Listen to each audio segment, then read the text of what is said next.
Take two. All right, what's up, Will?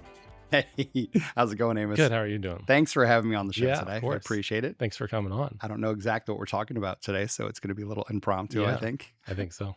Yeah, what you been up to? What have you Me? been up to? My life's pretty diverse, so there's always a lot going on. Working on expanding Garlic Media Group. I'm working on some international stuff where it could be very interesting how that pans out. But yeah, we'll see. I tend to run across a lot of entrepreneurs, and I am an entrepreneur at the core. Mm. So I'm always trying to test myself, push myself, learn something new. Uh, I don't know. I planted a lot of fruit trees. We're doing some regenerative farming. You're going through a lot of Yeah, things. I'm No, go back a going little through a bit. lot of What things. what is garlic media?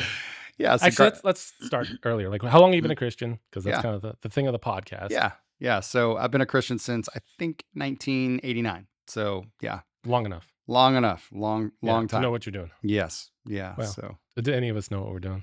I think we're always learning, right? It's like, back then I was under the impression that even in high school, it was interesting. So in high school, I had a very deep passion for God, and I still do.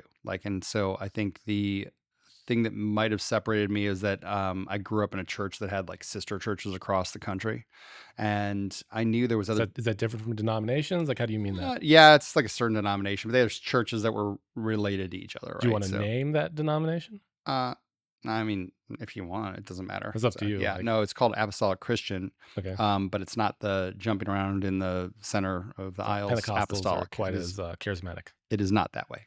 Okay. It was very conservative, from a standpoint of that some of the sister churches had like men on one side, women on the other.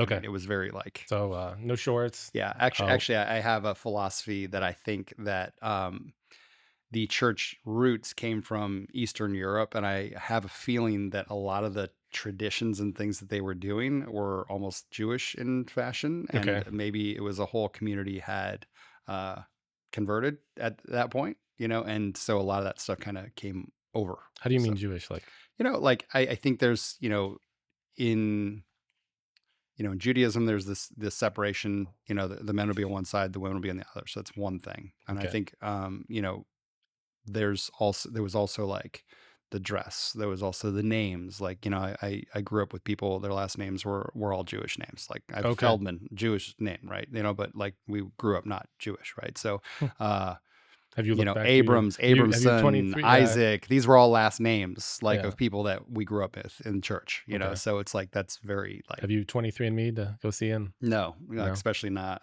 now, since they're probably, I think it just got bought by BlackRock. So Yeah, I'm not BlackRock to probably own gonna your do DNA. yeah. Yeah. I'm not a big fan of giving my DNA away. So, Yeah.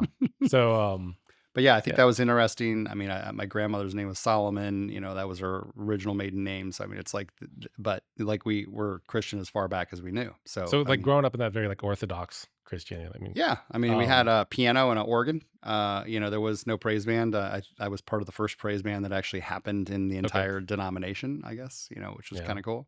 And yeah, so always trying to push the envelope a little bit. So I know you well enough to know you've had a shift from there. Yeah. Like, how did you shift away from that orthodoxy and? Well, no, I think that overall, like as I grew up, it started shifting, right? And so I think that by the time I got to college, then I moved away, so ended up going to Charles Stanley's church down in Atlanta, where I went to school. I went to Andy Stanley's church. I hopped around to a bunch of different churches, so a lot of different denominations down there. I wouldn't say hopped around a lot, but I was opened up to seeing a lot of different denominations. Like, so. Was your faith morphing during that I think process? so. It was interesting because like when I was in my senior and then into my freshman year, because I did do my like pre-med in Ohio where I grew up, and I had a great mentor, and he really emphasized that you needed to read large passages, right? So if you want to know about Paul,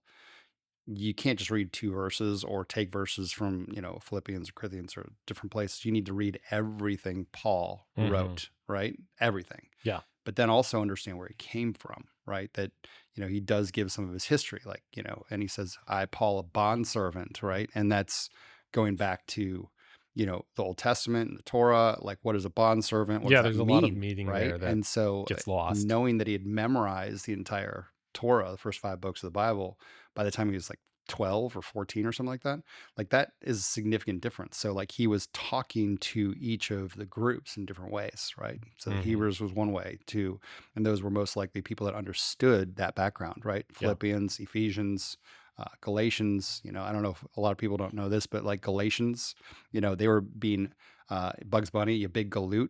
They're making fun of the Galatians Mm, because they were from Israel, right? And so now they're out there in the nations and they're called galoots, you big dumb galoot. mm. Like that's When they they were lo actually making fun of it because they I were know, I Jewish mean, writers. but Paul was also talking to people who were, they weren't like, what's what I'm looking for right now?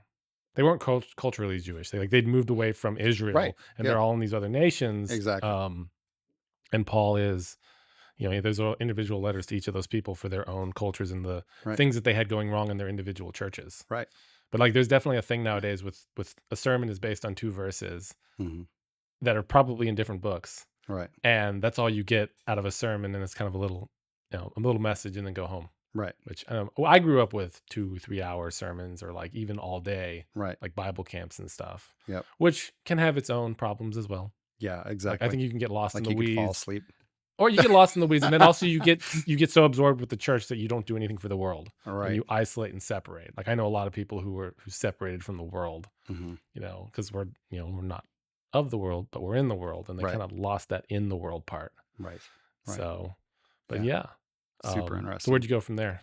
You were I hopping think, around. yeah, I think reading, obviously those long patches were important, but a lot of Christians, I don't know why they haven't done this, but why don't they even read the Bible, the whole Bible? Like it's like, Hmm. so reading from the beginning to the end, as many times as possible. I don't even know how many times. Yeah, that was my dad's thing. He was like, the best Bible is a red Bible. Oh no, the joke Yeah. is, what's the best color Bible? Red Right. Bible. Right. And it's interesting. My dad passed about a year and a half ago, and the pastor who did the memorial service, like literally saw his Bible and brought it up on stage and then started showing it and reading passages from it, and like this all of the stuff he wrote on the side, Mm, and just like it almost sounded like David writing in there, why is my heart like going in a different wow. direction, why, like, I mean, but it was like so used, and I mean he was always deep in the scripture and reading it, and Mm. so it was inspiration for all of us to just be in the word more, right? And then So so he's from the church you were raised in, yeah, that's obviously. right. So did he Mhm. stay with that church all the way through Yeah, then? he did. At a certain point, I think the church had a bit of a,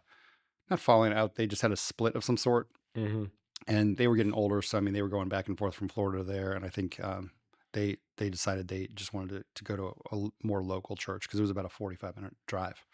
Okay. So then they just didn't want to drive that far as much anymore. So, Okay. and the church had changed, so a lot of the people that there had been like there had moved on or something. So Hmm. so it's kind of interesting. Yeah, Yeah.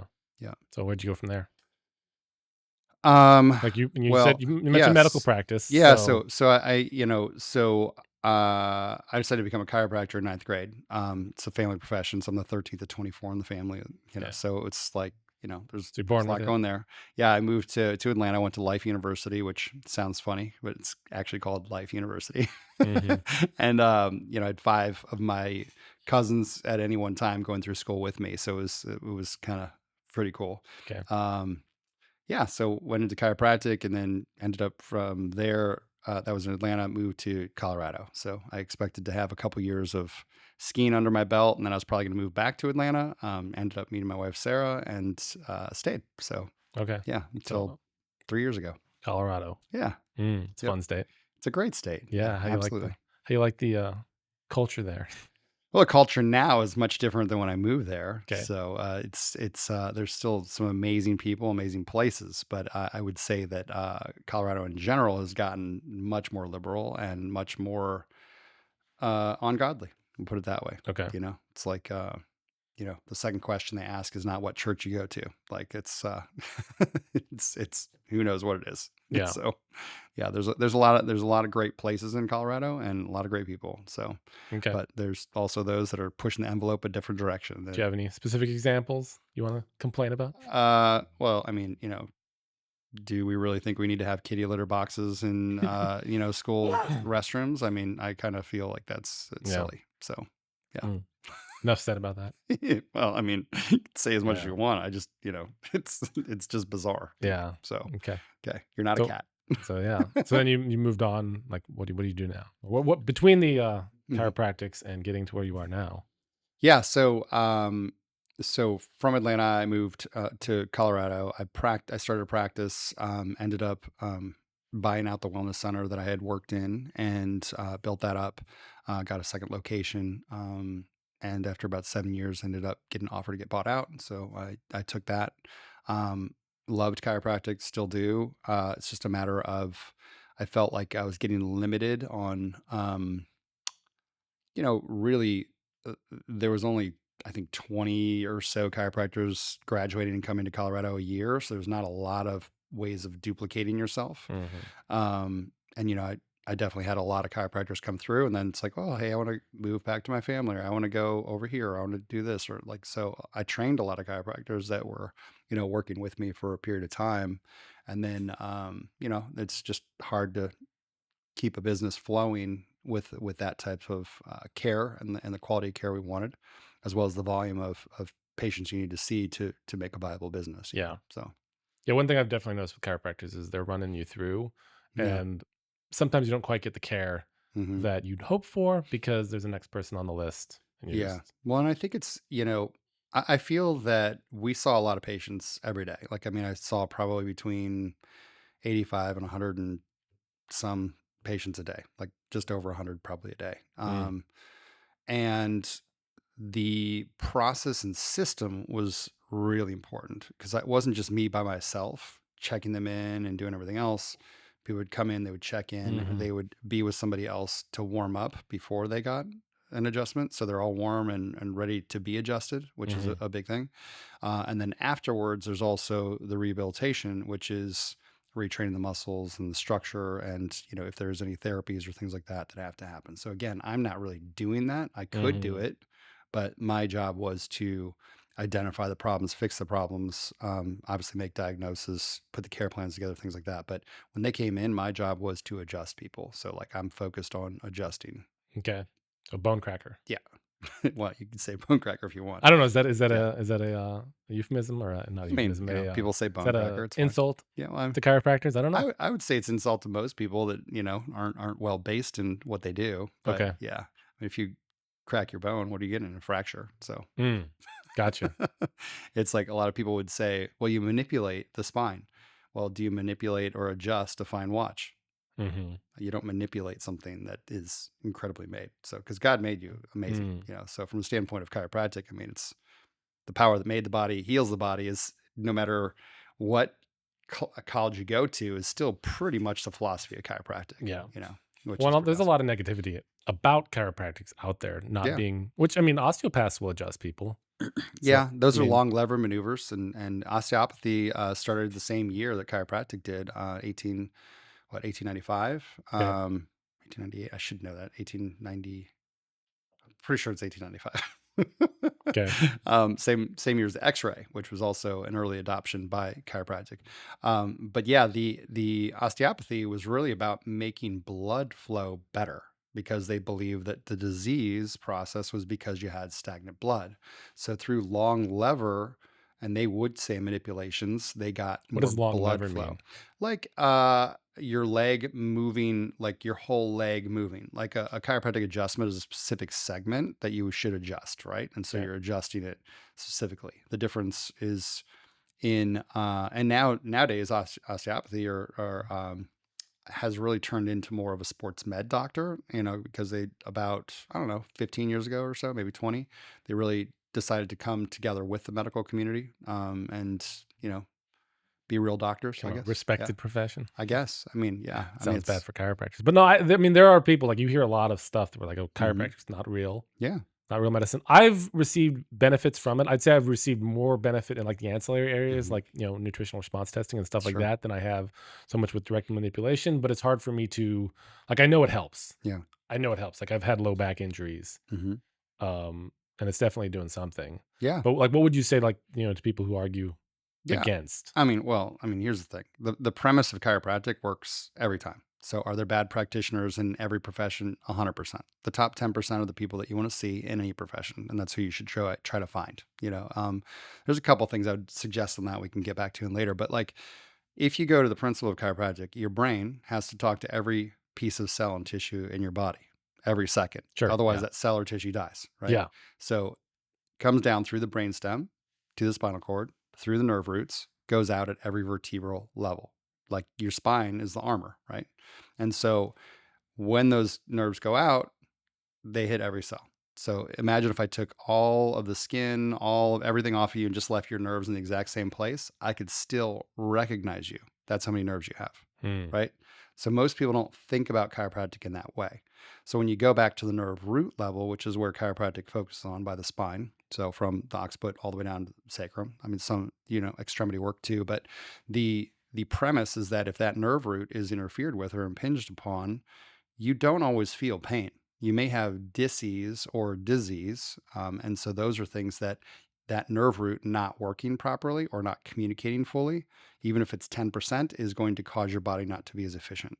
Does that make sense? Hmm. So, but a bad adjustment, if somebody's just, racking and cracking and whatever else, like could be as bad as a car accident, right? Hmm. So, I mean, you think about a car accident, think about falling on your head, falling on the slide when you're a little kid, breech birth, all sorts of different scenarios of chemical and emotional stress. Like all of those can affect your nervous system. And so to me, I still try to get checked like once a week. I don't always have to get adjusted, but I do want my nervous system to be working at peak performance. Hmm. So there's a couple things why people go to chiropractors. I mean, one is obviously crisis care. When they're really in a lot of pain, they're going to go, right? Headaches, whatever. The other side is wellness, right? And so being at the optimal peak performance is really important for, people that want to perform, so whether it's elite athletes or CEOs, those are the types of people that really can see and feel the difference. If somebody is, eating potato chips and watching TV all day and junk food, like Someone who's not in tune with their they're body. going to feel a difference most likely, Hmm. if they go to a good practitioner, but like, will it really make a significant impact? Probably not. Yeah. So It's like kind of like the cleaner you eat, the more you feel like trash when you do eat something that's exactly right. off. Yeah. Yeah. Yeah. So, hmm, But that's chiropractic. I mean, in and that's a very simplistic way of looking at it. But in reality, the philosophy of chiropractic is very God based. I mean, because we believe, like, I mean, I believe certainly we were created, right? mm, So there's some that believe in, whatever the universal power or whatever else. I believe, God who created the universe in So 7 days. oh, So so yeah, the founder Daniel David Palmer. yeah, D. D. Palmer. Yeah. Yeah, yeah, he was an avid spiritualist, Hmm. right? His first claim was ultimately that he did an adjustment and healed a deaf janitor. That's right. Interesting. And the reason why was because that janitor had fallen down the stairs or something, and he couldn't hear an ox cart go by. So D.D. Palmer was a magnetic healer before that, and he deduced that if he pushed the bone back to where it was, that maybe it was a way of solving it, and he got his hearing back. So Wow. that's the first chiropractic patient. I mean, there's things that will go back to like the Greeks and maneuvers and things like that as well. But in modern chiropractic, DD was the founder, and then his son BJ Palmer was the like developer of it. So and then yeah, and there's been a lot after that. So what's a magnetic healer? magnetic healer was using, your body is electromagnetic, and so using magnets, literally magnets that go to metal, like to move energy around in your body. Hmm. Which that's Does probably it a work? lost art. I mean, I mean, I've never done it, but I mean, I feel like, yeah, I mean, I feel like the premise is there. I mean, we are, if you, you put your cell phone next to your head, if you are aware, like it will push you away. Hmm. Like, I mean, so I mean, that's there's things like that are very interesting to Okay. learn. So, Hmm. I mean, I feel like we've lost so much of the true art of healing. And a lot of that came because the medical society and pharmaceuticals, and you can go back to the Rockefellers and different things like that, where they just really tried to push out anything that was competition, right? And so Hmm. a lot of petrochemical, There's a pharmaceutical. lot of profit drive. There's a lot of profit. So Yeah. I'm not saying you don't need them at certain times, Sure. but it shouldn't be your start. Like Yeah. you should, If you break a leg or an yeah, arm, you yeah, kind of need to go to the hospital. exactly, exactly. I wouldn't just sit at home and wait for it to heal. That's exactly right. Yeah. But So. Another argument I've heard a lot of is like you hear about chiropractors who say adjustments fix everything. Like Hmm. any ailment you have Yeah. will be fixed by adjustment. Hmm. I mean, do you have any rebuttal to that? Do you Yeah, believe that? from my perspective, I saw cases that, I feel like there is no limitation on what the body can do. Like, Yeah. so there is no disease known to man that has not had a spontaneous remission. Sure. And so what that means is that, I mean, personally, I saw people with all sorts of conditions that went away. Am I treating those conditions? No. Am I getting the body in a place where the nerves can communicate fully the way they're supposed to? Yes. Mm, Now, there's other principles of chiropractic too, where once the nervous system is working the right way, you still need enough water, good quality water, not tea, not coffee. I know we're drinking coffee, but like, good quality yeah. They structured keep water, going back and forth whether right? coffee is good for you or not. It's not really good for you. So Okay. yeah, it's comfort food, right? But I mean, I guess coffee enemas are good. They can wipe out parasites in your Yeah. intestines. So that's I've another. I've That's for not another I've day. not done one of those. That's for another day. So, but no, proper nutrition, find, those vine ripened fruits, vegetables, the right beef that's not knee deep in its own crap, Mm, its whole life. Like you don't want to eat, you need to know your sources of yeah. what you're eating. Right. And, and then you obviously have, exercise, so movement of any type.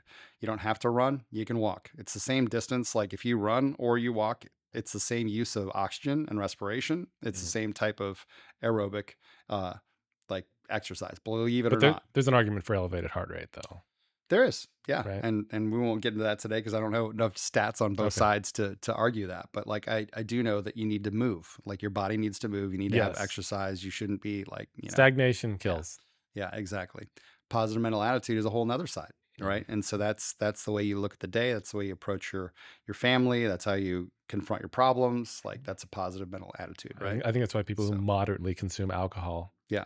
can live longer is because they're happier. I've Moderately. I've said for many years that stress is the greatest killer. So whatever it takes to alleviate your body from stress, like Mhm. chemical and emotional Yeah. stress for sure. Because I mean, alcohol can be a chemical stress too.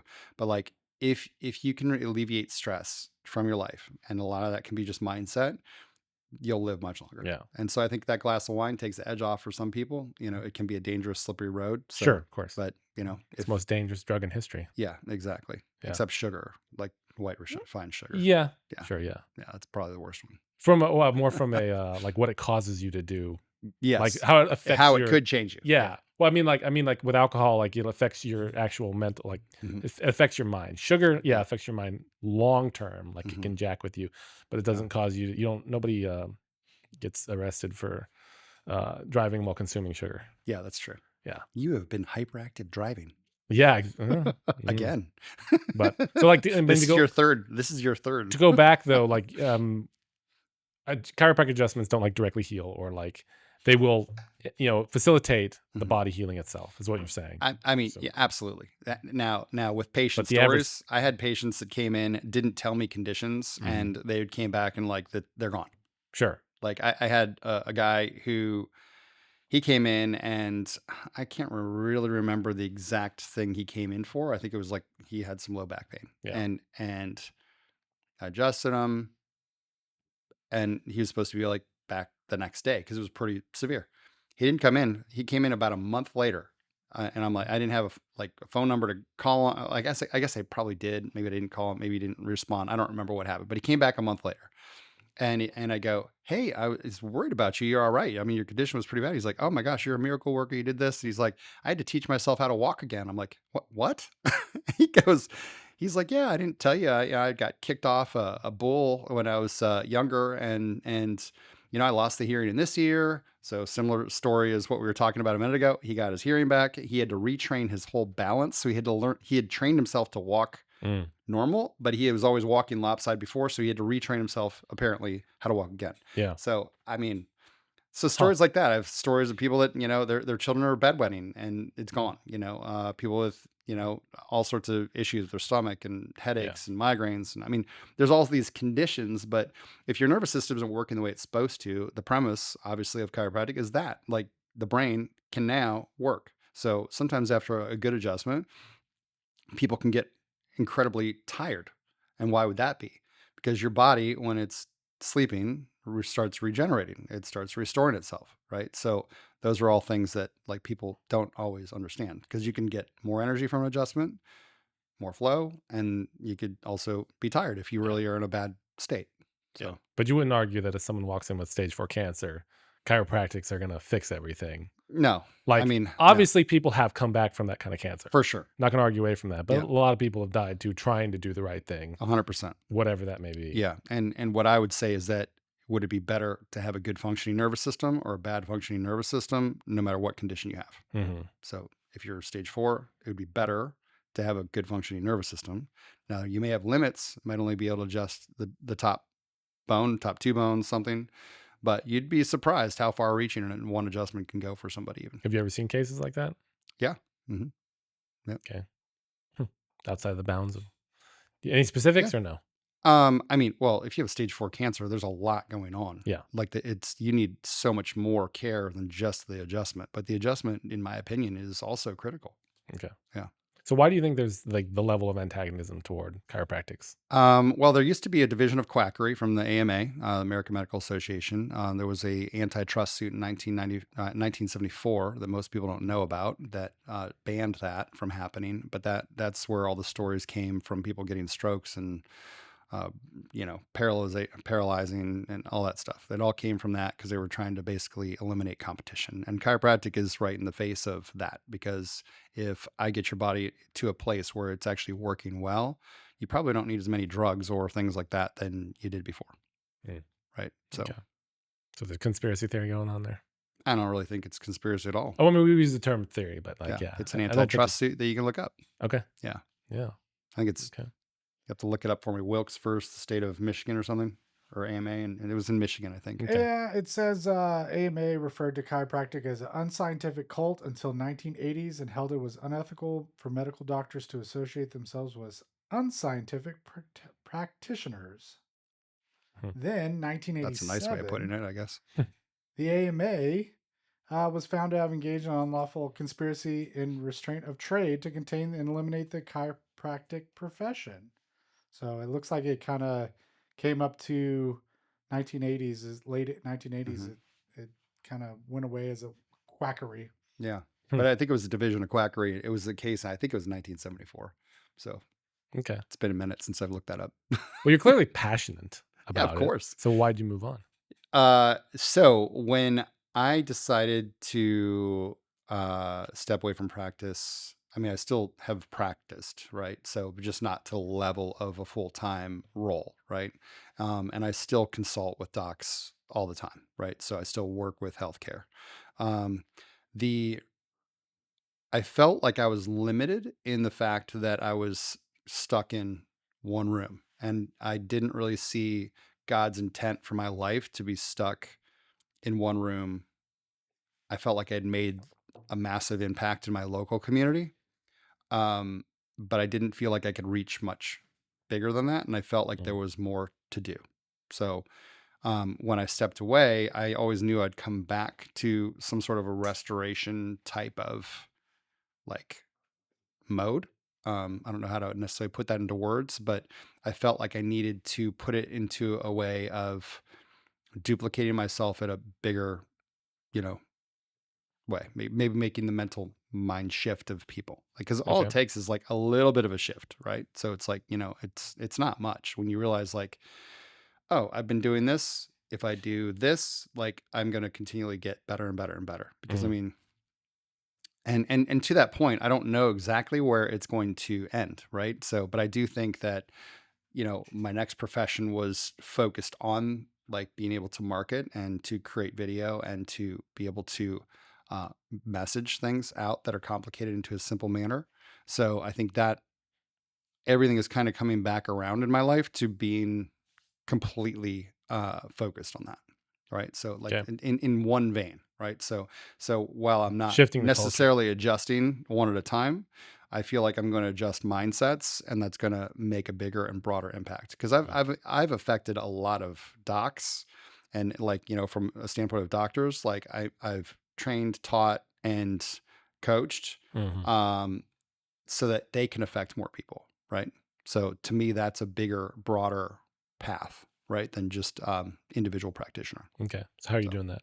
Like what specifically, what is garlic media? Oh, well, garlic is not necessarily focused on that. That's more me personally. You So personally. yeah, Okay. but Garlic Media Group is a video production and digital agency, and so that's been a vehicle for me for the last 15 years to either launch other businesses or help businesses, help healthcare institutions. I mean, we work with hospital systems too. I mean, so it's not like I hate medical professionals. It's Hmm. everybody is needed in this world, and I think that's kind of the part. Like you have to work together, right? Yeah. So. And I think that's what probably differentiated me from a lot of other docs too. Is like a lot of docs were just isolated and they would be in their own little like cubby hole and they wouldn't go out and talk to anybody. And I'm like, well, why don't you go talk to the attorneys? I mean, they need to know who you are. They need to like understand, like they're like scared of the attorneys. I'm like, why would you be scared of them? They're a person. Go talk to them. Go talk to, the physical therapist. Like, do you think you're competition to them? I mean, or do they think competition to you? Like, break the barrier down, have the Mm. conversation, right? Medical doctors, MDs. I had a lot of MDs coming in as patients. Now, would they tell their staff? Probably not. Mm.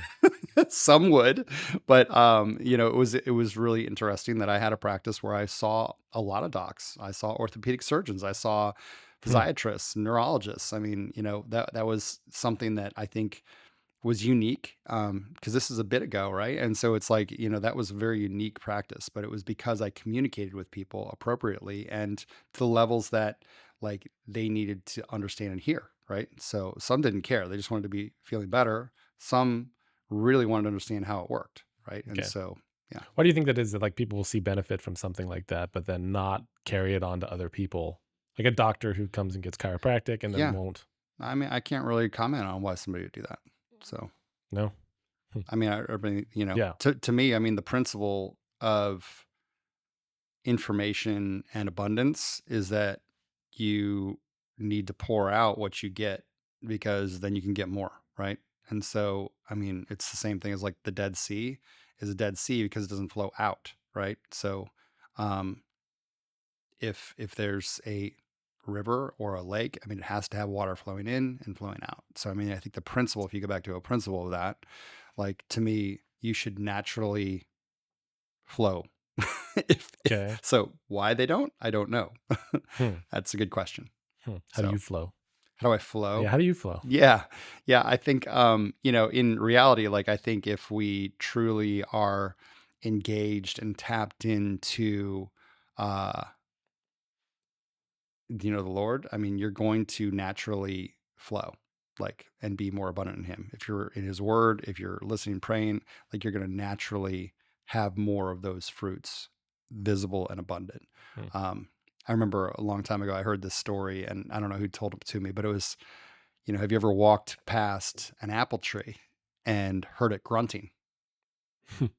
No, the fruit comes naturally, right? So that's what we're supposed to be Mm. doing is naturally So it being shouldn't be hard work to bear fruit. should not be. It's naturally when you're tapped into the root, right? It should naturally flow from you. Mm. So now, I mean, better nutrition, better water, better stuff like that is going to help that apple tree, just like you, right? Yeah. But I believe we're vessels, and we need to keep pouring out and being. If you are giving, like the more you give, the more you get. I think. Hmm. Yeah, So the goal is to have like an impact on the culture. So I got it. 100%. So how do Yeah, you, on the entire world. one, I guess, like, what do you think's wrong with the culture Um, that needs to change? you know, well, the It's a big adversary has question. been excellent at diverting our attention away from the true source that God wants us to be tapped into, right? Hmm. And so, I mean, whether that's taking our attention away from the Scripture, taking our attention away from like being vulnerable to others, as well as being, one that is rooted in Christ, right? I mean, that's part of the issue I think we are facing because when you I mean, Thomas Jefferson had a great quote, right? That gets misquoted all the time. There's a separation of church and state, Mm. right? But nobody reads the next statement after he wrote that. I mean, do you know it? I bet you know it.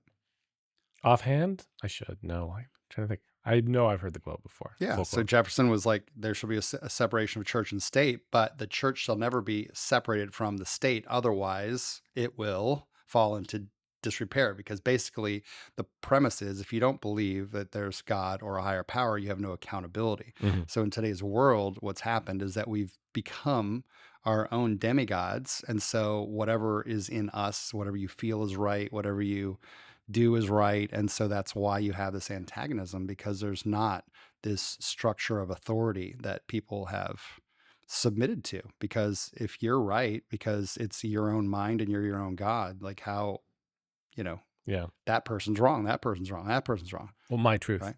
Yeah. And we're in a hyper humanistic culture where, you're supposed to leave your religion at the door when you go into the voting booth. Yeah. You're not supposed to you're not supposed to vote according to your religion. Right. And I don't know how you get away from that, but yeah. Yeah. No, I mean, it's a really significant problem. Like, and it's a societal, it's a world, and it's a global problem. Like, I mean, we've walked away from God, and that's because we've been able to depend on our own, our own hands, Life's our too own easy. stuff, right? Life is not always easy for everybody, but it's like it's easier than Mhm. maybe it used to be. Well, and if you're in America, like you're in the top 1% That's true. of the world. That's true. Like, But we live better than kings did. The poorest person lives better than a that's king true. did 200 years ago. But somebody being raised in an abusive family or something like that, that's not an easy life, right? There is So a lot of uh, childhood trauma, yeah, I think, in America that often goes unrecognized and right, just right. walk around with it. And Exactly. yeah. Yeah. So, I mean, I think that there is where the problem resides, though, because if you are rooted in God's principles, like, I mean, then you're going to have a different outcome from where you're taking your life, in my opinion. So, hmm yeah. Yeah. Cool. Read your Bible more. Yeah. Yeah. You can do that too much as well. Yeah. Like I mean, I've seen. there's a balance. I mean, discussion is important, discipleship's important. So, like, keeping things in context is important, Mhm. you can certainly become very isolated and read through your own bias everything too. I think that's something that is unique in today's day and age. There are a lot of translations, as you know, and Mhm. some believe certain ones are exactly correct and some are not as correct. And so, but I think that How do you determine that? how do you determine that, right? But Yeah. I think, if you think about the spirit of God, I mean, I would say it's almost like orienteering, right? I mean, if you're using a map, right, and you have one point of reference, you're not going to figure out where you're going, right? You need at least 2 points, preferably three, right, to make a straight line. And so from that standpoint, you have the spirit of God that has, like, in your heart and soul, like gives you wisdom, right? But then you have the word of God that is written, and then you have like the life of Jesus, Yeshua, Mhm. that is also that example, right? So you have this basically 3 points or more, really, that can help you direct in the right way. Mhm. Now, everybody's going to have their own bias, I believe, but I think that if you can read through different versions and have conversations and look at things in context, I think that's where people are probably going to be led the right way, Yeah. and not just depend on your pastor or somebody just to tell you what to think. I mean, Yeah, that's I think that's very important. That's one yeah, of I think the separations from, well, Christians, like if we set Catholics aside, like I do consider Catholics Christians, but they tend to like follow the Pope, follow mhm. the Well, Father, the Cardinal, and there's and just fall in line. And I know a lot of Catholics who like they started reading the Bible, actually started reading it, and then mhm, they're like, oh, there's stuff in here that I wasn't told about, yeah, and then they're no longer Catholics. right. Well, I think it's interesting because I think religion in general, and we can relate this back to sometimes the medical doctors, right? That it's fear based. It's Mm, like, I'm going to make sure that yeah, you're scared, and that's going to scare you into doing what I want you to do. yeah, And I don't think that's the right way. yeah. Scaring people with just hell and damnation and burning fire is not the right way to bring them into a true loving relationship with the Lord. Hmm. Right. And I think you can do that through example very easily. But I also think that there needs to be a guidance. Right. So, Yeah. and that comes down to principles. Right. So on So, that like discipleship. So I'd say like in my life, I've not been very good about being a disciple. I tend to be a mhm, loner. I mhm, tend to not follow people and kind of do my own thing. yeah.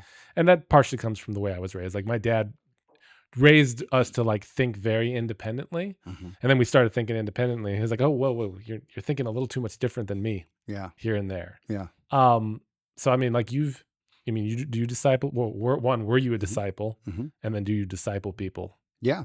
Yeah, I believe I do. Now, at the moment, I think it's a little bit looks a little bit different. Sometimes your employees or teammates or different people that you work Like I with, assume it happens organic. Like clients, it's more of an it's organic organic. thing. Yeah, Yeah. it's not Yeah. like a Yeah. There was a time where, people would come to the house and we'd, do studies. And I would say that's more of a discipleship, right? Where they were college age and stuff like that. At the moment, I don't have that because I have my own kids that I'm working with, right? So, mm, but I think that, if you look at discipleship in general, I mean, it's almost like, you know, you have you have this double yellow line that's on the road, right? So like it's guiding you and somebody's gone before you to tell you that if you cross this double yellow line, there's most likely some damage that's going to happen mm, or some trauma, right? yeah, So when there's the dotted line, like, oh, it's free to pass. Well, somebody has gone before you and given their wisdom to you so you don't yeah, have to learn the mistake. Now, I mean, a lot of people would say, well, I'm going to jump on the other side of that line anyway. And, when you're young and careless and everything else, and, they might stay on that side of the line for a long time. I mean, the people that like drink hard and party or whatever else, and they have no repercussions. We all know that the ones that are out there. yeah, But then you have the one person who like they decided to take, one pill or whatever and they're dead, mm, because of fentanyl or because of something else. It's like they crossed that WO line. Everybody else had been doing it, so they did it too. And like, but there was this guidance, like people, there is a right and wrong. And I think that's yeah, what discipleship does is helps us get to where we're going a little bit better with more guidance, right? yeah. There's definitely a thing in our culture where it's like you find a fence in the woods and you don't ask why it's there. You just tear it down. Yeah. I don't Right. like this fence. Right. Yeah. It's in Oh, my way. yeah. Yeah. So then you were a disciple at one point. Like how is it being on the other end, like being in the mentee position? Well, I think, to me it's incredibly rewarding to give to people and obviously I love to see that flicker of hope in somebody's eyes, right? And when you like bring somebody to a better place, like I think that's like what drives me. So that fulfills me more than anything else in life. Yeah. So How is it discipling your own kids versus discipling other people? it's different because there's not always structure around it, right? So I think that there's times where you see something, and especially as the kids get older, like I'm able to talk to them with much like more robust conversations. Like I feel like I talk better to older people Mm, or older kids than I do to the young ones, right? So because I mean they're still learning like what's right and wrong, what's going to benefit them or not. I mean, yeah. pain Yeah. hurts. This is good, Yeah. or not. You know what I'm saying? Stay away from that part. But you're not Um, having an adult conversation, yeah, and I think that. which is something I look forward to with my kids. Like I look forward to the Mhm. day that you can have an adult, like a fully Yeah, adult conversation. yeah, I mean, they got to be in their 20s right, before you yeah. can really get We're there. not there yet, but I think that I'm trying to guide them in the right way, and that is mentorship. So Mhm. utilizing relationships, also experiences in the appropriate manner, I think is a really good thing Mhm. for them. And I mean, there's obviously different studies, there's different protocol that you could probably follow. I don't have any of those, so it's more of life lessons as we go along. Yeah. So, Hmm. So what are you working on now? um, it's an interesting Like transition. which project do you want to talk about? Yeah, I mean, I mean, there's a lot, right? So, I definitely lead a very busy life, and a lot of people don't know how I do everything that I do. But like, I think, you know, I don't really watch Well, TV, so I don't really waste a lot of yeah. time. So I think I feel like I'm hard on myself. Like I feel like I'm doing nowhere near what I should be doing, Mm, like or could be doing. So it's like I don't know. yeah. like Well, let's talk so about the regenerative stuff. Like yeah. what's going on there? Yeah, so regenerative inspiration is something that has happened. It's just launching right now, and so That's your podcast that you're yeah, gonna the podcast. And plug. so Get that plug in. yeah, regenerative inspiration. Go watch Yeah. it. Go look it up. But what the premise was this is that so 2019 was a crazy year for me. And it started off March 7th. I was in an avalanche and I Okay. was basically That doesn't shouldn't be here. Okay. So destructive force of like 4, so D4. Okay. The I don't type I don't know my avalanches. Well, this is the type of avalanche that can knock over a freight train. Okay. So it's a big one. It's not like a little slough. Like most people get stuck on just like when they're skiing downhill or doing something, they like get tumbled into something that is maybe a foot or two deep or something like that. This one happened to be a half mile wide and Ooh, 18 feet deep at the crown. And that's so, that's scary. yeah. And I was it was a trip with, um, a dozen other people. It was a cat trip. So we were skiing. I was actually snowboarding. I was the last in line. There was, I think, one skier behind me, one guide behind me. And, we just had to, It's like backcountry skiing. yes, the backcountry. Yes, this was in Okay. Colorado. But we had 21 or 22 inches of snow that night, and we didn't realize there was that much snow. So we didn't go on the hills that were really like we knew could pop off. We were traversing underneath one, however, that decided to Mm. go right as we were right in the middle. And I was like literally right in the middle of where that flow was going. I was able to, thankfully, to my other, friends that were there, they jumped up and down saying, "It broke loose, it broke loose." How far And apart are you? at that point, we're probably 100 yards, maybe, So a something like decent that. distance. Yeah, maybe 150 yards. Okay. So, I mean, I just, I could hear them and they were bouncing up and down. So Were they clear of the they path? were behind a big row of really mature trees. So they were protected, but they didn't know they were protected. Right. So Mm. when it broke loose, they all started scattering too to try to get away as far as possible. Yeah, no, so I didn't look up. I just was I was already, latched in. Everything else, had stopped because there was a gully and somebody had fallen in the gully, and so they were making a path basically so that I could, hit it and go through. Is this like fluffy snow? Yeah. You Oh said it yeah. was just fresh Oh yeah. It snowfall, was so it's fresh. It like you're not was. you're not moving real quick through Yeah, it. but when you have like gullies and stuff like that, they're going to fill up. So it was probably 4 feet deep, I think. So if I would have hit that, I would have just stopped, right? So that's why I was the end of the line, and so I got up as much speed as I possibly could and hit the hit the path perfectly that they had already kind of treaded through, and I made it about halfway up this little knoll, and until I ran out of speed, and I knew I was going to run out of speed. And I'm like, as soon as I started feeling I was running out of speed, then I like started doing like some leapfrogs, like trying to get up the hill faster. So I did one, and then I felt this huge, just like I'm like, "Whew, man, I made it just barely." Mhm. Like I felt it like blasting me, but it was just the air. And then I did two more Just jumps. the air from the Just the avalanche air was like, that it was pushing like in it front of just it? oh yeah. And so I did two more jumps. I was midair on my third jump, and I got basically hit by an entire football team at the same time. And so then I was in it, and like, you try to swim, do everything you're supposed to do. I had a beacon on. A lot of people asked me if I had the balloon that would have taken me up to the surface, and I did not. And I think it was good that I didn't. But anyway, in my circumstance, I think a lot of people's circumstance would have been great, but I'll tell you why in a second. So I'm in there, I'm, kind of rotating slowly. I'm trying to get like out of it, obviously, and try to stay on top as much as I can. And then I'm just fixed. Like there's no moving. I did get my arm up. So you get Mhm. I had a helmet on and everything else. So Yeah, you I'm not get, a skier. yeah, I'm you from get a, Texas. you want, if you get in an avalanche, you want to have an airspace.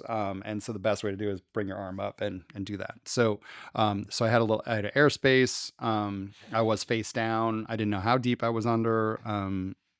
But in reality, like, I don't know, I felt super peaceful. I mean, I felt angels' wings, like for sure, like 100%. Like I know there were angels there to protect me because, um, Well, like, when I mean, as it was happening, were you, like, in that, that hyper I had mindset where, like, when this how when something's going there's yeah, danger and, yeah, like, everything goes into slow motion and, yeah. like, you can see in crystal It clear. was crystal clear, and it was weird for me, and maybe it's just maybe it is my hope in God that I had faith that either it was my time or not, and I believe very firmly that if you're supposed to be in this world, there's nothing that can take you out, right? Mhm. Nothing. If you're in God's hand, right? If you're um not supposed to be in this world. Like there's nothing that's going to stop you from being there, Yeah. But it was interesting because, I think most people would probably cuss or whatever else. I was like, I don't know. I was like, it's going to be all right. Like, and I just heard that voice. I've heard it a few times. It's going to be all right. And, I was like one with, I don't know. So it just was an interesting experience. Obviously I was trying to get out, I think interesting kind of like underplays. There is a bit. survival mechanism, right? But as soon as I was like underneath and like fixed so I couldn't move, I was just like, okay, calm your breathing. I also took a lot of survival courses when I first moved to Colorado, because I knew I'd probably be doing things that were a little bit, dangerous. So, Risky behavior. yeah, maybe. So aren't chiropractors generally pretty cautious when it comes to motorcycles and skiing and I don't think so. football and no. I mean, speaking to myself, I've gone fast on motorcycles and I've jumped off of cliffs and, with the snowboard or not into the water. So mountain biked, downhill, like whatever. Like I've never really had too much fear. So, skydived, whatever. So it's like, I don't know. Yeah. But you're stuck under the snow. I'm not like stupid about it, but I do take risks for sure. So, calculated. Yeah. That's probably why I'm an entrepreneur too. How long were you stuck under? Yeah. So that's a good question because you kind of lose time when you're in an avalanche. Like so, you have a wife and kids at this point. You mean? Yeah, actually. Well, that's we were about to have our fourth, and so that's part of the next part of the story here, but she shows up 1 month later to the day. Like, so that was March 7th. She was April 7th at 7 p.m. exactly, which was kind of crazy. So it's maybe God's divine timing with sevens. Yeah. There's a couple more events I'll tell you about in a second. So, yeah. So anyway, I think I was under, I don't know how long. Let's say 15 to 20 seconds, 30 seconds. I was there enough time to think about like, okay, calm your breathing down. They'll find me in 2 to 3 minutes. They might have to revive me, but like just calm down your breathing. Don't use much oxygen because you got to prepare yourself for, being found. Right. Mm-hmm. Just as I was getting through that. Are you able to move at all? No. Or are you just you locked can't. in place? You can't move. When you're in an avalanche, you cannot move, period. That's why you put the arm up because you're just going to be so jammed. And I was very thankful that like snow didn't jam up into my face. Right. So, because that's how you suffocate. Like, you can't breathe with that happening. So, at this point, then like about 15, 30 seconds, somewhere in there, another avalanche slams into this one that I'm in. And so then the whole thing starts moving. And the only way I can describe it is like, have you ever seen a train that like, a car, it kind of backs up and just goes, and it stops. And then it starts to slowly move. Yeah. That's what was happening. Now, so this like whole thing, and then this whole avalanche mass with me in it is now moving down the hill. Okay. Now what's below me is trees, right? So now all of a sudden I feel a tree in my ribs, like right here, and I start to bend around it, and I'm like, "Oh, that's not good." And just I feel like my ribs about to break. The tree broke, like, and it was like, boom, and it percussed. I can still remember it right now, like just like boom, it percussed, and then I started sliding a little faster. So now I'm sliding down the tree. I thought it was like a small tree. Later on in the summer, I went back up. The tree was probably like I don't know, like that big. That's a pretty big tree. And the trunk is what snapped. The trunk snapped, right below me. Like, so it was like crazy. So then I slid on that into another tree that broke, another tree that broke. So there was enough on top of me to be knocking over pretty good sized pine trees. Right. And so how deep was I? I don't know. Let's say it was 3 feet, 4 feet, 10 feet. I don't really know. Was it 2 feet? Maybe. I don't know. I just couldn't move. Right. So, but there was enough mass there to start breaking trees down, and then I started sliding down the trees, so on my side, and I'm sliding. So about 40 yards later I end up stopping. Okay. And so 40 yards, I wouldn't have known that when I was under the snow, but like later on I measured it. So 40 yards down the hill, maybe a little bit further, I end up like stopped, and I start to like move around, assess, and I'm just like, I'm like able to move. And I'm like, what's going on? Now I still can't see anything. Everything is completely white because your brain messes with you. But I couldn't see anything because there's so much snow everywhere, like even like, from all of the, I don't know if silt isn't the right word, but the powdery snow Yeah, yeah. is everywhere, The sugar. And so, because yeah, I mean, and that's the crazy image when I was actually on the snowboard, when I got up to speed, I looked up and I just saw this tumbling of like 20 feet high with like, trees and stuff in it. And then, it was probably 100 yards, 200 yards of plume above it, which is the snow that's like, So you're back moving on the that's when I was moving. Yeah. That on the before I got, board before I got buried. before you got So, buried. yeah. And so, then I'm sitting there, I'm moving around, and I literally, the snow starts settling down. It's clear. I can look, and I'm literally on my knees at the top of this tree, looking up the hill, like, and I'm unburied, like, and I can move. And so I unstrap my snowboard, which was still on me. I take one step and I go up to my hip. And so, like, there was a lot of places where I could have ended up, which wouldn't have been good, right? I'm still at the top, like tippy top of this pine tree. So then I Oof. take the board off, I climb back up the tree, and at this point, I see, like the one guide was like, "Are you all right?" Like from like 40 yards away or 50 yards away. And I'm like, "I think I'm all right." I'm like, "Go look for whoever else," because I'm like, I don't know. I mean, Yeah. you're like dazed at that point. And so then I crawl up, the tree and get to the next tree, climb up that, and then finally I'm up to kind of where I was at to begin with. Unfortunately, the guide had been buried, and so they're digging him out. And like I was Different guide. the guide, a different guide. Yeah, there Yeah. was 3 guides, Okay. and this one happened to be a guide that was a photographer as well. And I just met him that day, and we had even talked about doing some work. And like, I mean, he was, anyway, it was like crazy. So they're digging them out, and I was so proud of the people that were with me, because like literally they had just formed this perfect team of shoveling the snow out, and we're working in unison. And I was like, I still get like chills, because I'm like, because they would have been doing that for me, right? Uh-huh. And they were able to get him out, resuscitate him just as I got up there. And then I was, kind of my medical side dropped in, because I've done medical CPR and stuff. And so you're trying to keep him from going into shock. And like literally I watched his eyes just go and he went into shock. And at that Was point, it like from impact or crush or suffocation? trauma.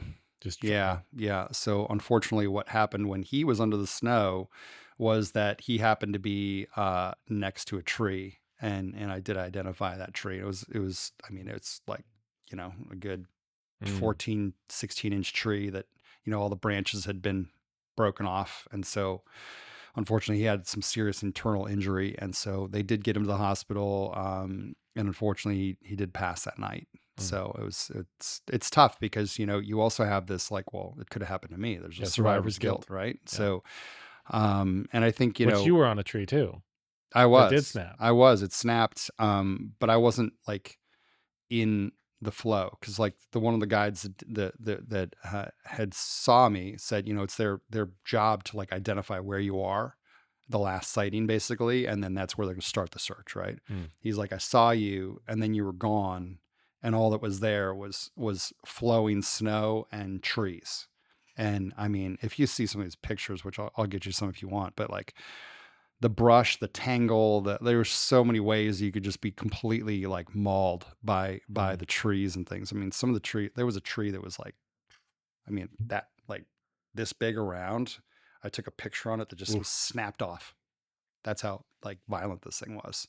So, yeah, and it kept going for another half mile, maybe at least a quarter mile to a half mile, probably. And it was just a tangle. Like below me is where it started to flatten out, and it was just all of the trees that had been just snapped off from the snow. Because I mean, it's just like literally came through and clean cut the entire alley, just cleared it all out, and it ended up down there. So that's why I said with that, the rescue bag, which I firmly think people should have in my scenario. That's like if it would a balloon. yeah, it as soon as you have impact, you hit it and it blows up and it takes you up to the top. You're not inside of it. You're It's not just inside like, of it. okay. No. So that would actually be a good idea. I think there's I think somebody. they've done Yeah, I stuff think like that. somebody They've does worked have on it. something like that, but I'm But not. the I've snow never is used that. the snow's buoyant enough that you'll float. Yeah, but in this circumstance would have brought me up to the top, and I'd have been destroyed by all the trees and slough. So it's a different scenario when you're in backcountry, in my opinion, on some of those things. So, but yeah, so that was a crazy event, and certainly a life-changing event. And getting back to regenerative inspiration, at that time I was like, I need to collect people's stories, people that had overcome adversity, and like, because part of that was that, a lot of the survivors are good friends of mine. We're still very close friends. I was talking to one this morning, and it's like, I mean, The other people in your group. they're people in my group, but they had different responses. Like some of them were like, when they smell pine trees, it triggers them back to that moment, right? If they hear snapping, like it's different, right? It was totally different for me. I was a victim, somehow survived it. And like, I didn't have the same type of issue, except that I felt bad that somebody passed, and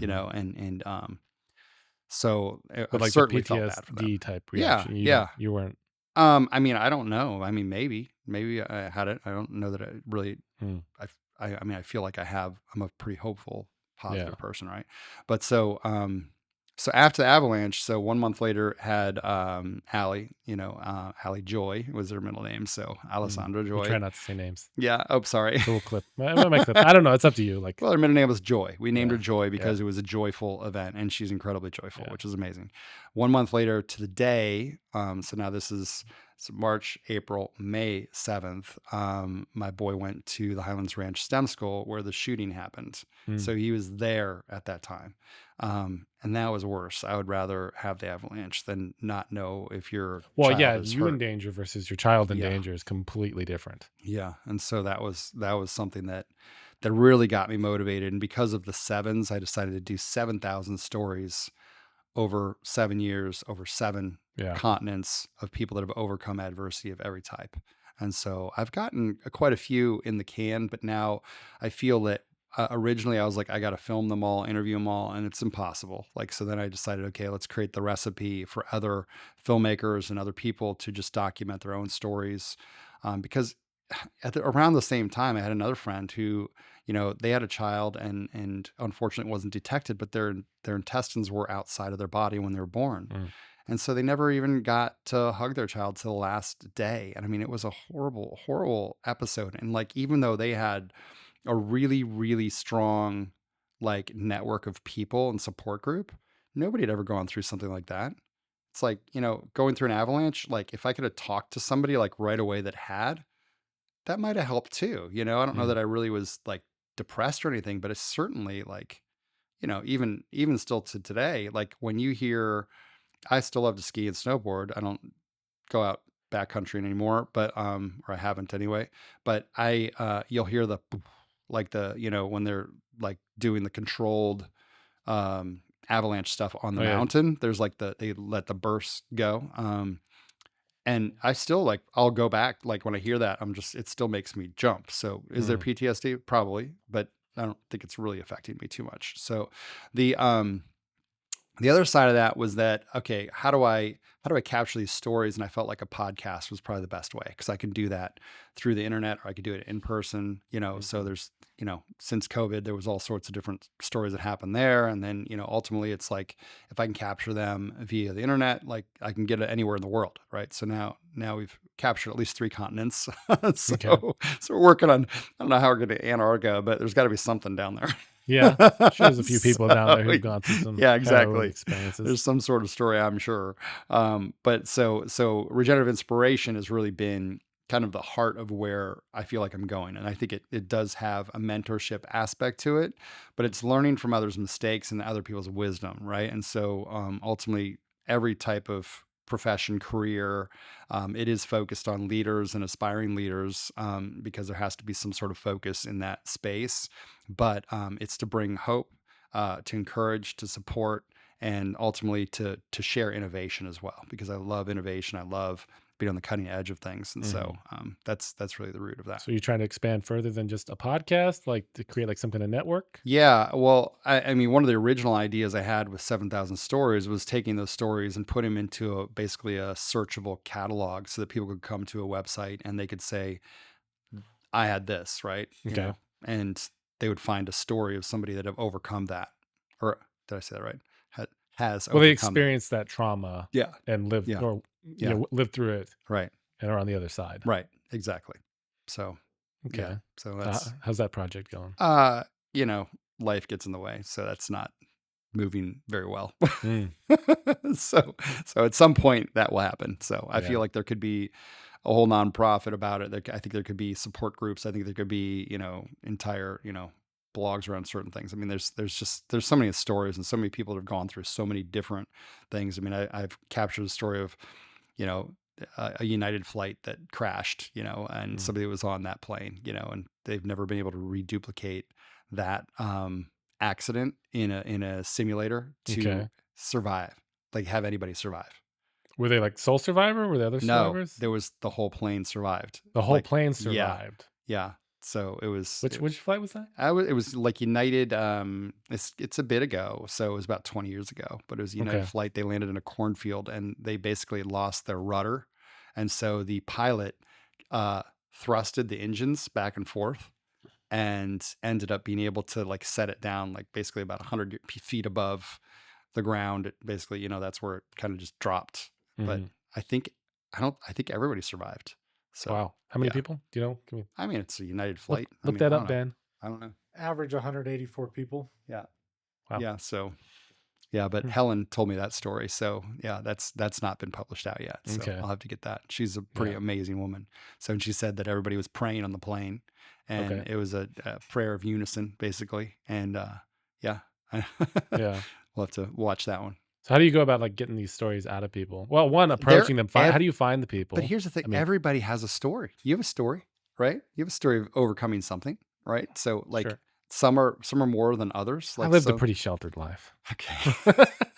Well, I mean, there's some people that had, that had a business partner and they stole all the money in their company. There's Mm. some people that had bad relationships. There's some people that had medical issues, right? There's some people that had accidents. People that lost their kids. Like, I mean, there's stories about everything, Mhm. natural disasters. Like, I mean, those are all things that people have stories around, Yeah. Yeah. So You enjoy interviewing? I love it. Yeah, I Yeah. actually do. Yeah. I think I have a pretty good knack at it. And after about, I don't know how many people I've interviewed now. Yeah. At least 3,000, probably 20. Wow. Yeah, it's hard to know. Over the last 15 years, I've interviewed a lot of people. So, Okay. yeah. Hmm. And even before that, I mean, I feel like conversationally, you're always interviewing people. As a doctor, for example, you're always interviewing people. You're trying to get information out. Mhm. Like, I remember one patient, for example, had nothing notable on their form. Like, it's just like they were being lazy. And of course, like, as a doc, you have to pry in. I'm like, this doesn't make any sense. Hmm. I'm like, you've never been in an accident? He's like, no, never been in an accident. I'm like, nothing. I'm like, it doesn't like. He's like, well, I mean, I did. Oh, I did have a mine collapse on me and I crushed the bottom 5 vertebrae in my spine. Does that count? I'm like, yeah, that would be pretty bad trauma that you should have listed on here. He's like, oh, I was hit by an 18-wheeler when I was in a semi truck or in a dump truck or something. Like, that would also be an accident. Like, so Mhm. once you pry in, I think that's, as a doc, you have to like get deeper with Yeah. people. So maybe that became easier for me to interview people. Yeah. So, You ever yeah. find patients who are like, oh, it's your job to figure it out? Oh yeah, that's fine. Yeah. I don't care. Hmm. Yeah. I mean, I think a good doc can figure it out. So Yeah. yeah, Hmm. your body tells me. Yeah. Do we want to talk about the farm at all? Yeah, if you want. Or Sure. I mean, it's up to you. Like, Yeah, more about how no, much you I want to mean, talk about it. sure. Where I are mean, you at on time?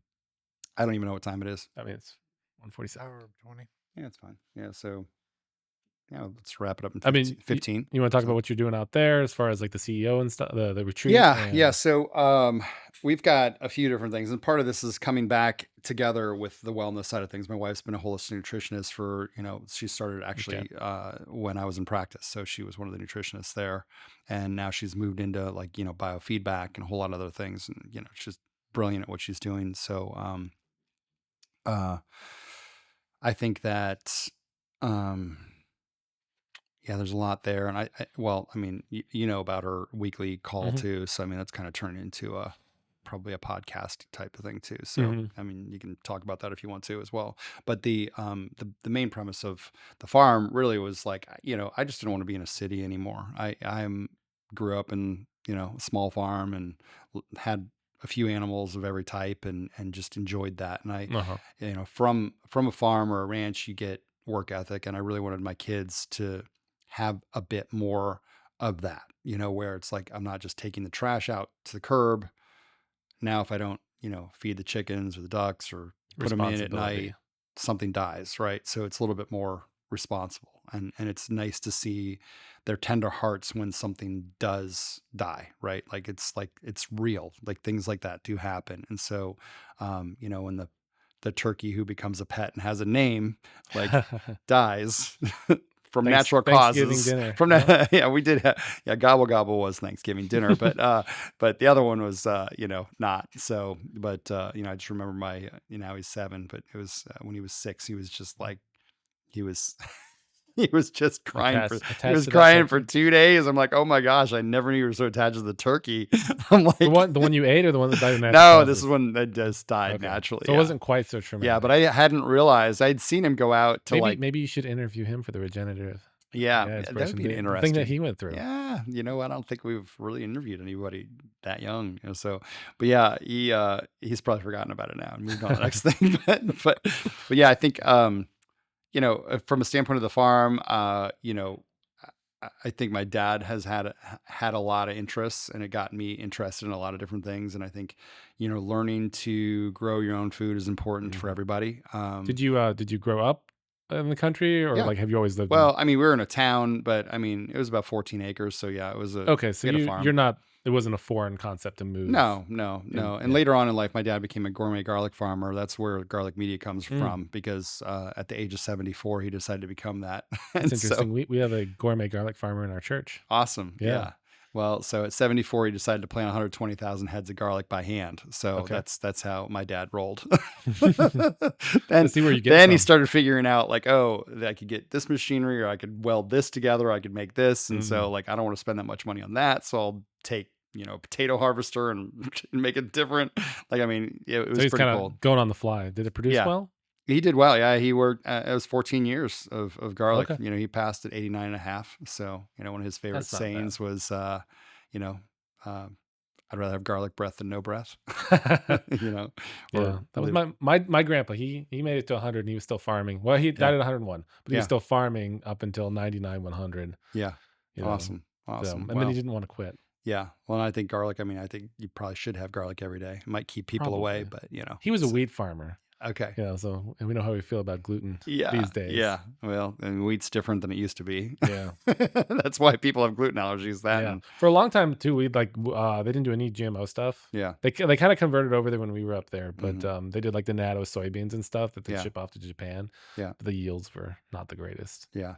Well, a Um, lot of what the gluten is probably from is the things they Glyphosate. treat it. Yeah. Yeah. Yeah. They So, say you can drink it and you'll be well, just I fine. mean, I've never watched them do that. No, So neither have yeah, I. I don't know that they've done that or not. Yeah. So So yeah, being out in the country, like what are you like? What are yeah. your goals out So, there? I really was interested in how to create, like, so if you think about the body, like, Hmm. in a holistic manner, if you have healthy cells, you have healthy tissues, you have healthy organ systems, healthy body, healthy family, healthy community. Like, it just starts to healthy business. Like, so Hmm. you think about things holistically like that. So how do you get healthy?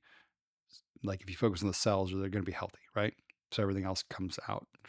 If you focus on the soil being healthy and robust and being able to hold nutrients and be able to have the microbes and everything Yeah. else, everything that you plant in it is going to succeed, right? So many times people to get soil samples, and I'm certainly by far not the expert on soil samples and how to, like, balance the land out. Yeah. But what I have been doing is integrating the animals into, like, the orchard and into the garden and into different stuff, so that, like, Yeah. that's the regenerative side of Yeah. healing the ground or making it better or more robust. And And I mean, so, we're out here in largely cattle timber country. yeah, for sure. But like up in Minnesota where I'm from, I mean, it's good soil. It's Mhm. like black, Yeah.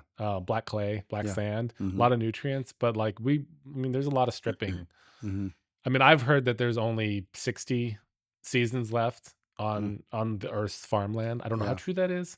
We can probably look that up. Well, But yeah. when you're stripping nutrients out and you're only replacing them with chemical Hmm. fertilizers, Yeah. plus all the sprays, plus all the Right. super weeds that we're creating. Right.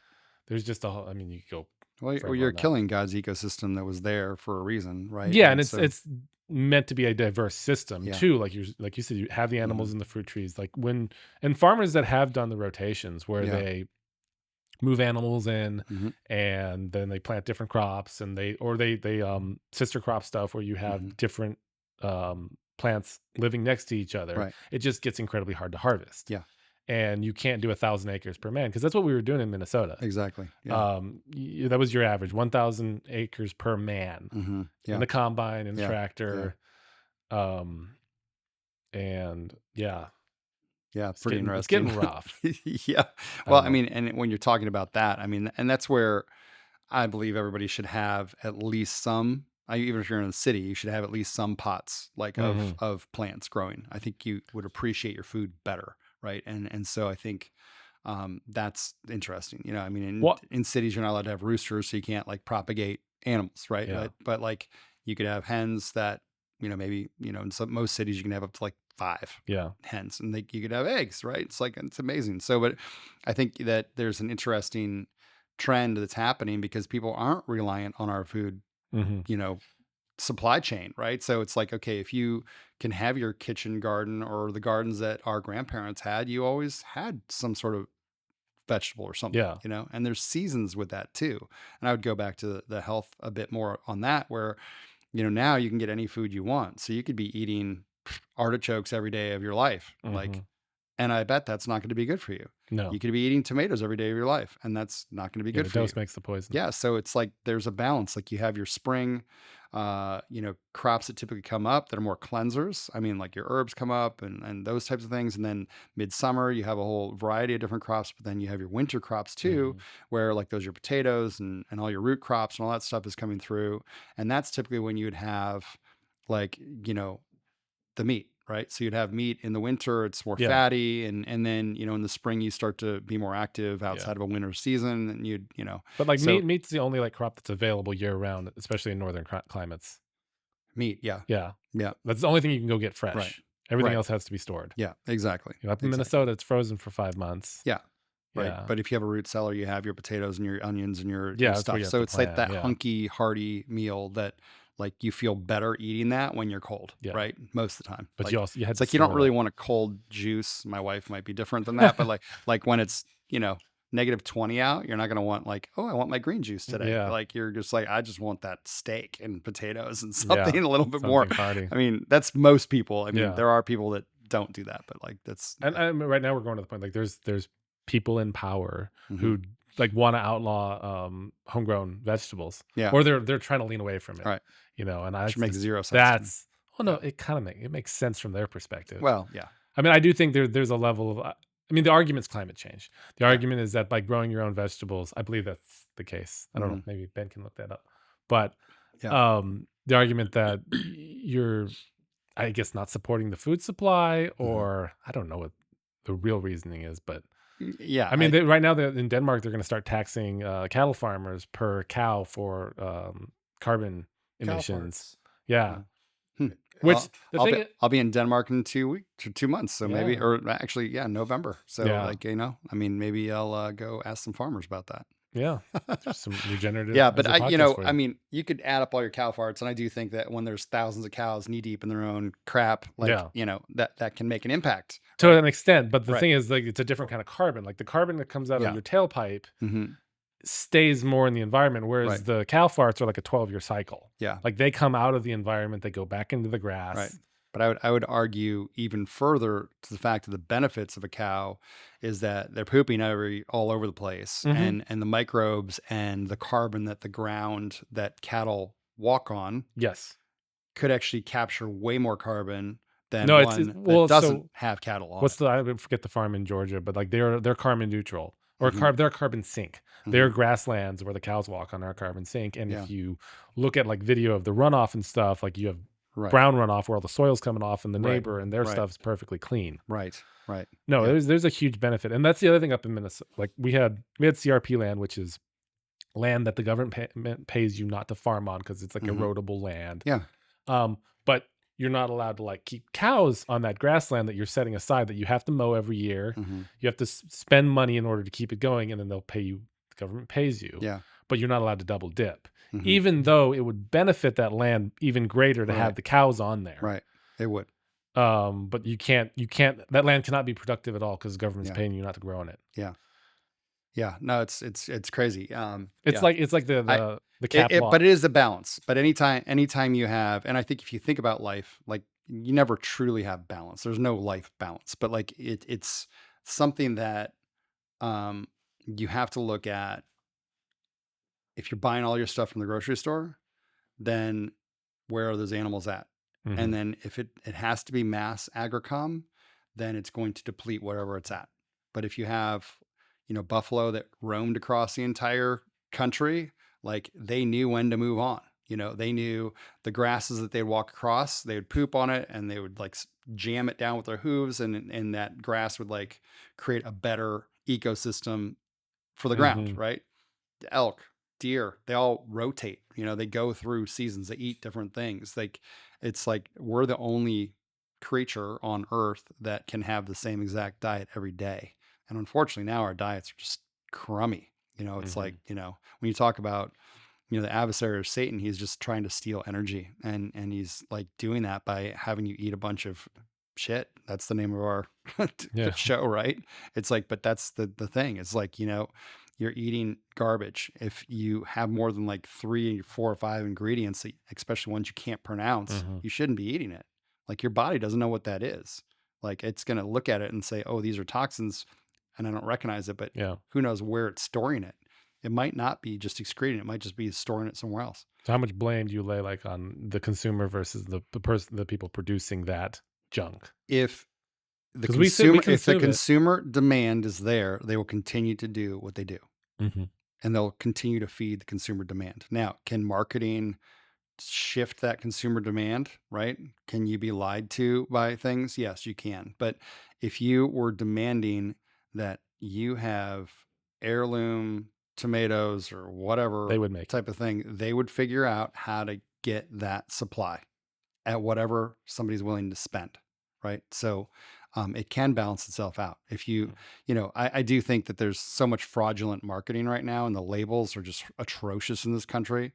I mean, I try to buy as much stuff from Europe as I possibly can because they at least have rules they enforce. Mhm. But here, I mean, it's it's very deceptive. What's a good source For what? to get food from Europe? Like, how do you go about. Oh, I'm just talking about like okay, so like if I to go buy pasta, I'm Mhm. buying pasta that's made in Italy, not Italian pasta made in New Jersey. Okay. I'm buying Italian pasta that's manufactured, made in Italy. It's Mhm. made with the correct durum wheat that is bigger, and it's made, and it's grown the way it's supposed to be grown without the chemicals and stuff, and that's like the pasta, for example.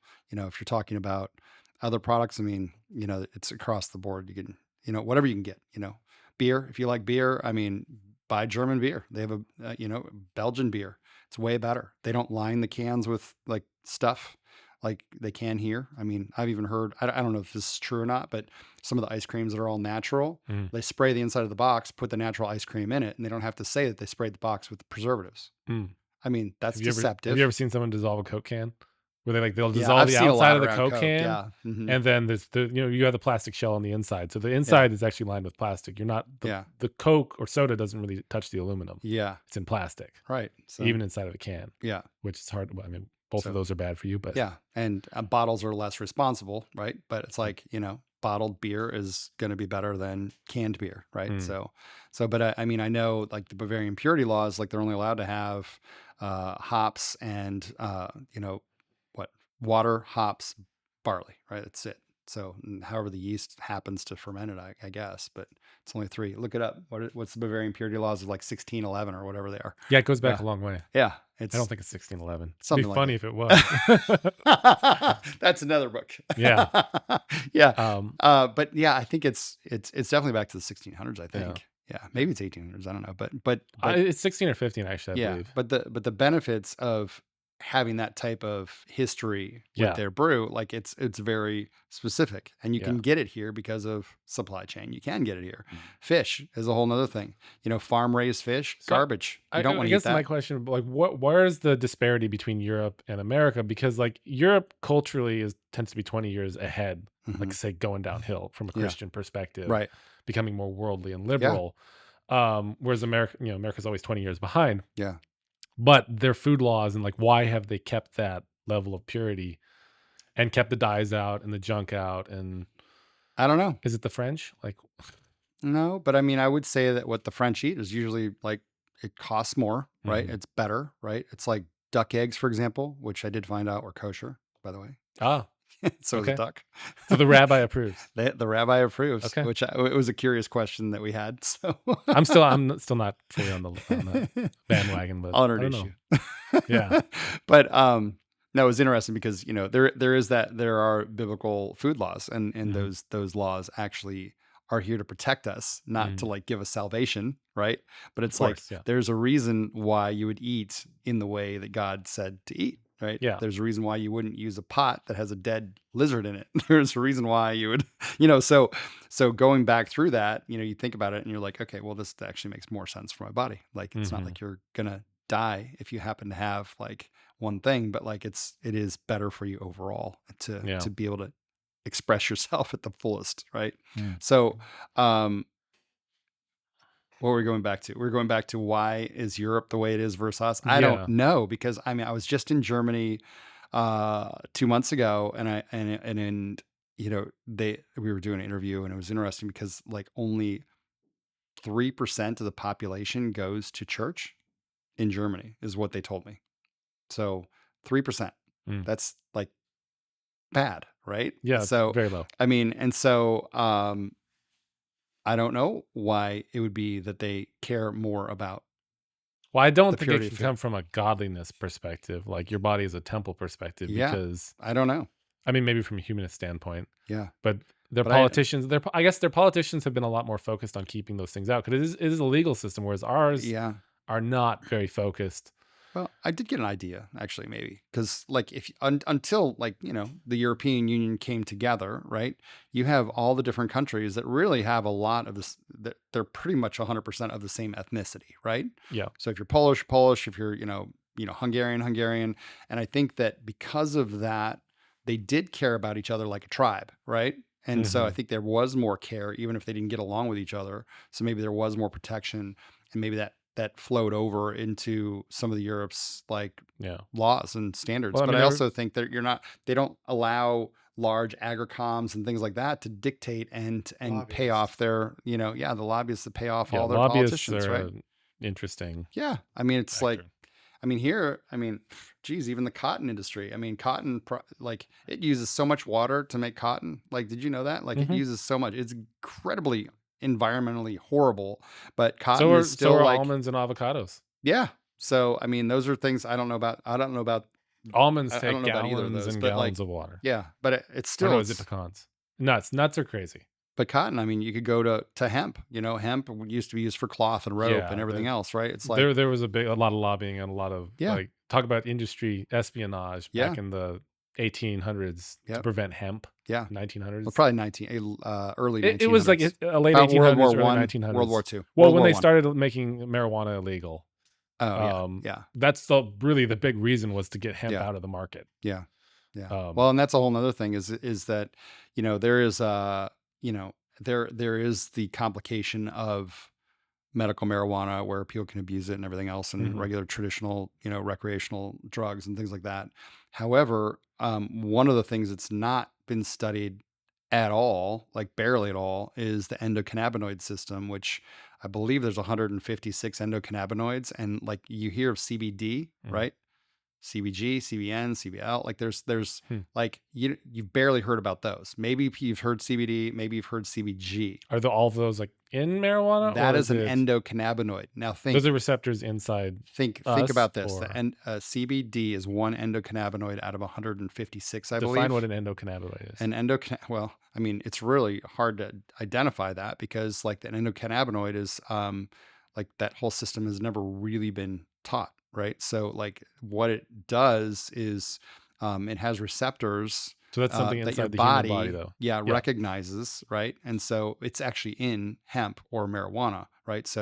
Um, so there are all these endocannabinoids, and I mean, endocannabinoids are in other foods. They're not just in hemp or Mhm. marijuana, but like the difference between hemp and marijuana is that it has to be less than like, I don't know, 0.03% THC in it. So hemp is the same thing as like, it's both cannabis, right? So Mhm. it's like, but that's why all of it Yeah, got you can banned. crossbreed. They're the same That's why all of it family. got Yeah. banned. But I do also think that a lot of it got banned because of the whole pharmaceutical side. Sure. Because if you can heal yourself, why would you be dependent on any drug, Yeah. right? So, but now, like, I mean, going back to chiropractic full circle here a little bit is that, I believe God made the body with the right amount of organs. So you don't have to take any out, right? And I also don't think you need to put a bunch of chemicals in, Mm. right? So it's like I don't think we were like born with too few drugs in us, right? I don't feel like we're born with too few, whatever. So Yeah. all the other stuff they want to add into you, right? So I think that's, again, the principle. I think if a lot of Christians, I think, should look at chiropractic as an option of getting to a higher level of health, right? So that's my thought. So I mean, it's Mm. anyway, Okay. that's kind of full circle, but Yeah. I don't know if we did that perfectly or not. But I don't know what other questions we got. I don't know. I mean, I'm still stuck on like how do you change the culture? How do you like Yeah. back to the food question? Who's the moral prerogative on the producer or Hmm. on the consumer? I mean, I think it's on both because Yeah. consumers do willingly consume and they don't educate themselves. Right. And then the producers also like I couldn't produce a lot of stuff that our country produces in Right. good conscience. Right. And just how do you go about reaching people Yeah. to educate? Right. Well, I mean, you think about like even soda, pop, cola, Coke, wherever you're from in the country, you say it a little different, but like, it used to be sugar, right? Sugar is addictive for sure, Mhm. but now it's high fructose corn syrup, which is way worse. Diabetes, anybody? But then you have all of the scientists that can make the flavor profile exactly the same. So they can make Mhm. like a piece of bread taste like a banana if they wanted to. I mean, they can do it. Like it's just they can It's make it chemistry. any taste. It's chemistry. And so, I mean, and they're brilliant chemists. So is it right? Is it wrong? That's a good question.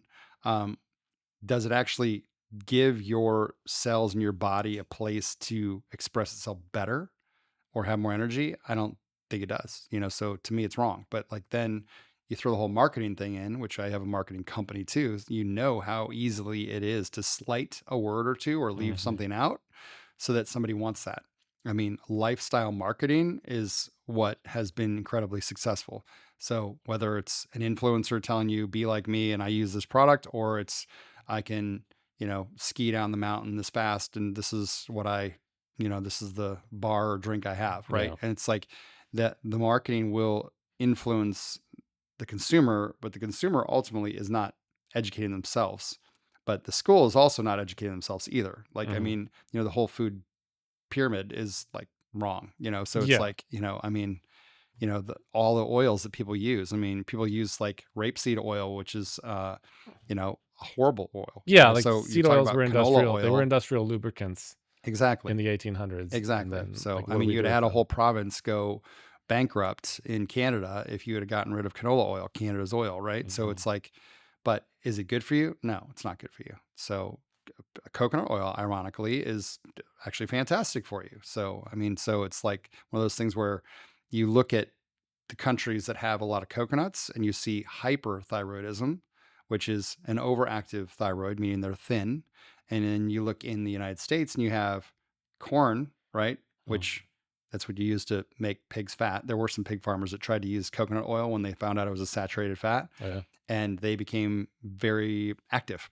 Oh, And it didn't the work. pigs got too Yeah, thin. leave it to the Illinois pig farmers using coconut oil to prove that like it doesn't work. Like, but you look at the traditional grain oils and other oils, and it makes you sluggish, right? So hypothyroidism. So is that the consumer's fault, or is that the manufacturer's fault, or is the regulator's fault? Because Well, now what happens is when you're sluggish, then you need to be like on some sort of drug, and then you get Yeah. on another drug, and you get on another drug. It's like well, it's my like, grandma hadn't been to the doctor until she was like 82 or something like that. yeah. And within 1.5 years, she was on 14 drugs, like a water pill for this and that, something like she hadn't been on anything. Yeah. And then like Bayer, a drug company, bought Monsanto, a GMO seed company. yeah, well, I don't know. Bayer goes back to a whole nother story. Yeah, there's a lot of Nazis and amphetamines and Yeah. whatnot. Mm-hmm. But and then the other thing is the consumer. There's a lot of information that's not out there that's been kept. Mm-hmm. You know, studies that don't happen because Right. we don't like the results. We just can them. Yeah. Whatever. So there is a significant lack of information that's Right. not necessarily on the consumers. Yeah. Or the consumer's not to blame for. Well, and I think, and that's a tough thing too, because when you want a peer-reviewed article in a, medical journal, like who's reviewing that to let it in? Like, so Yeah. if it doesn't fit with whatever narrative they want, it's not going to go in there. Yeah, So it's then you never got going to to be a journal Get article. back to You could have a peer-reviewed study, and that's different. But then where is it going to get published? And then Yeah. people are like, well, that doesn't have the credibility. So like you're building this stuff. I mean, in a way of cyclical reasoning again, we were talking about that off camera, but like, it's the thought process of evolution, right? This strata was named to be 150 million years old. So anything below it has to be older, and whatever's above it needs to be younger. So if you find this animal or this strata, then you identify like what's in Yeah. it, but then your reasoning is cyclical. And I think that's part of where people's mindset and is has been. your base assumption about the strata wrong as well? Yeah. Well, who said that's 150 million years old? Yeah. I mean, that's Some scientists. somebody did. So like, I mean, could it be a young Earth, right? I mean, that's what I think. So Yeah. it's just a matter of like, could there be compression from a flood? 100% there could be. Could the Grand Canyon be made by the flood? Yes. Could oil and all the fossil fuels be developed from compression? Of course they could. All that type of stuff can happen if you have a tremendous amount of pressure from water. As you know, if you dive down in the Yeah. water, you feel the pressure. You go down, Not very deep. enough to Yeah. cover a mountain, you have a lot of pressure. Yeah. So yeah, there's special submarines that go that deep. So Yeah, we found that out last year. yeah, Yeah, everybody found that out last year. that's right. Yeah. All right. Well, thanks, Will. Yeah. I don't know. Anything else? Anything to plug? You got your podcast to plug. Oh man, yeah. Just got to I get mean, it out there. Yeah, sure. Yeah, Regenerative Inspiration, and you can probably search and find Yeah. it. So yeah, Anything else? I don't know. I could keep talking probably for days, but Yeah, I know. All right. maybe Well, for thank you. round 2. Yeah, round 2. All right. Well, thank you. All right, man. All right. Thank you. See ya. 'Kay. All right. I think I like it better without the headphones. I do. Yeah.